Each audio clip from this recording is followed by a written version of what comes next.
তারা কোন জায়গায় যাওয়ার উদ্দেশ্যেই এসেছিল? অ্যাকচুয়ালি আমরা গতকালকে 4 জন বাংলাদেশি নাগরিককে আমরা আগরতলা রেল স্টেশনে গ্রেপ্তার করা হয়। তো অ্যাকচুয়ালি তারা অবৈধভাবে আমাদের ইন্ডিয়ার বর্ডার ক্রস করে এখানে এসেছিল।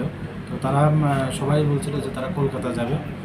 তো তাদের ওই পারপাস বলছে যে কাজকর্ম করার এরকম বলছেন।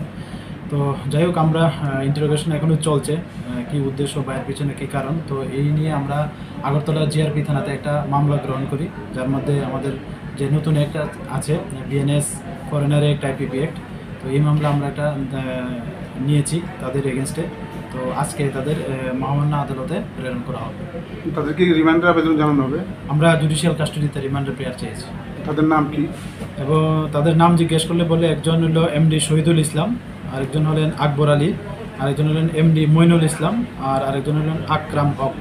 তাদেরকে কোন সহযোগিতা করেছে এরকম কোনো দালাল প্রক্রিয়া? সহযোগিতা আমরা এই বিষয়টাও দেখছি, আমরা ইন্টারোগেশন চলছে এবং তাদের কাছে তাদের স্মার্ট মোবাইল ফোনও পাওয়া গেছে।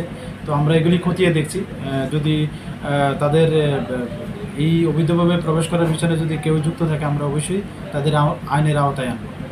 কালকে কোন সময় ধরা হয়েছে? এই তো বিকালবেলা প্রায় দুটা আড়াইটা দিকে